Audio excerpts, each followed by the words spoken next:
എറണാകുളത്ത് CA foundation course വിദ്യാർത്ഥിനിയായിരുന്ന Piravom Mulakkulam Michelle ഷാജിയെ 2017 മാർച്ച് 6-നാണ് കൊച്ചി കായലിൽ മരിച്ച നിലയിൽ കണ്ടെത്തിയത്. തലേന്ന് വൈകിട്ട് ഹോസ്റ്റലിൽ നിന്നിറങ്ങിയ മിഷേൽ കലൂർ പള്ളിയിൽ പ്രാർത്ഥനയ്ക്ക് പോയ ശേഷം സന്ധ്യയോടെ ഗോശ്രീ പാലത്തിലൂടെ നടന്നു പോകുന്ന CCTV ദൃശ്യങ്ങളും ലഭിച്ചിരുന്നു. പരാതി ആദ്യം അവഗണിച്ച പോലീസ് CCTV ഫുട്ടേജുകൾ രക്ഷിതാക്കൾ ഹാജരാക്കിയപ്പോഴാണ് അന്വേഷണം ഊർജിതമാക്കിയത്. അന്വേഷണം പിന്നീട് ഏറ്റെടുത്ത ക്രൈംബ്രാഞ്ചും മിഷേലിന്റേത് ആത്മഹത്യയാണെന്ന നിഗമനത്തിലുമെത്തി.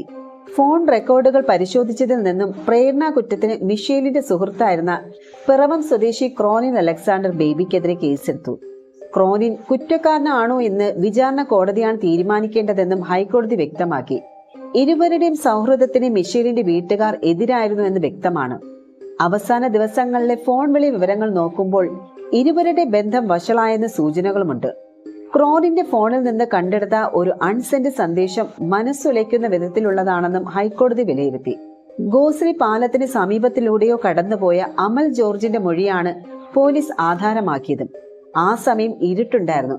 മിഷേലിന്റെ വസ്ത്രവും അതിന്റെ നിറവും വിവരിച്ചത് ശരിയായിട്ടല്ല. ഗോശ്രീ 2-ാം പാലത്തിന് കീഴെ സാക്ഷി പറഞ്ഞ ഇടം കേന്ദ്രീകരിച്ചാണ് കായലിൽ പരിശോധന നടത്തിയത്. ബാഗും വാച്ചും ഷൂസും കണ്ടെടുക്കാനായില്ല. സാക്ഷിയായ അമലിനെ പോലീസ് വ്യാജമായി ഹാജരാക്കിയതാണെന്ന മിഷേലിന്റെ വീട്ടുകാരുടെ വാദത്തിൽ കഴമ്പില്ല. വിവരം നൽകാൻ അമൽ സ്വമേധയാ ഹാജരായതാണ്. കായലിൽ കിടന്ന മൃതദേഹത്തിന്റെ ജീർണത സംബന്ധിച്ച ശാസ്ത്രീയ പരിശോധനകൾക്ക് അത് കണ്ടെത്തിയ സ്ഥലത്തെ ജലസാമ്പിൾ മാത്രമാണ് ശേഖരിച്ചത്. പെൺകുട്ടി ചാടി എന്ന് പറയുന്നിടത്തെ വെള്ളം പോലീസ് ശേഖരിച്ചിട്ടില്ല. പ്രതി ചേർക്കപ്പെട്ട യുവാവ് ഡിലീറ്റ് ചെയ്ത 60 SMS സന്ദേശങ്ങൾ വീണ്ടെടുത്തിട്ടില്ല. ഇത് വീണ്ടെടുക്കാനാകുമോ എന്നത് ഇനിയും ശ്രമിക്കണം. മട്ടാഞ്ചേരി വാർഫിന് സമീപത്താണ് മൃതദേഹം കണ്ടെത്തിയത്. വേലിയിറക്കത്തിന്റെ ഫലമായാണ് ശരീരം ഒഴുകി എന്നത് പോലീസിന്റെ നിഗമനം ശരിയാണ്. എന്നാൽ ശരീരം വെള്ളത്തിൽ കിടന്ന് 20 മണിക്കൂറിനിടെ എത്ര വേലിയിറക്കമുണ്ടോ എന്ന് പഠനം നടത്തിയിട്ടില്ല. മിഷേലിന്റെ വയറ്റിൽ ക്യാരറ്റിന്റെ അംശമുണ്ടായിരുന്നു. ഹോസ്റ്റൽ കിച്ചണിൽ ക്യാരറ്റ് ഉപയോഗിച്ചിരുന്നില്ല. മറ്റാർക്കെങ്കിലും ഒപ്പം പുറത്തുനിന്ന് ഭക്ഷണം കഴിച്ചിരിക്കാനുള്ള സാധ്യതകൾ വീട്ടുകാർ ചൂണ്ടിക്കാട്ടിയിട്ടും അന്വേഷിച്ചില്ല. 7 വർഷം കഴിഞ്ഞതിനാൽ അന്വേഷിച്ചാലും കാര്യമില്ല എന്ന് ജസ്റ്റിസ് CS സുധയുടെ ഉത്തരവിൽ ചൂണ്ടിക്കാട്ടി.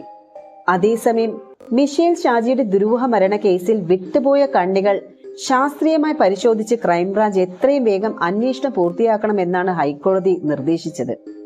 അന്വേഷണത്തിലെ പിഴവുകൾ എടുത്തു പറഞ്ഞ കോടതി കേസ് CBIക്ക് വേണമെന്ന പിതാവ് ഷാജിയുടെ ആവശ്യം അനുവദിച്ചില്ല. മിഷേലിന്റേത് മുങ്ങി മരണമാണെന്നുള്ള നിഗമനത്തിനും തെളിവുകളുണ്ട്. നരഹത്യയാണെന്ന് സംശയിക്കത്തക്ക സാഹചര്യവുമില്ല. അതിനാൽ കേസ് CBIക്ക് വിടേണ്ടതില്ല എന്ന് ജസ്റ്റിസ് CS സുധ വ്യക്തമാക്കി.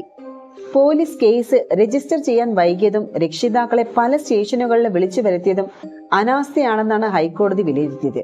2 മാസത്തിനകം ഇക്കാര്യങ്ങൾ അന്വേഷിച്ച് വിചാരണ കോടതി ഉടൻ അന്തിമ റിപ്പോർട്ടും കുറ്റപത്രവും സമർപ്പിക്കണം എന്നാണ് ഹൈക്കോടതി നിർദ്ദേശിച്ചത്.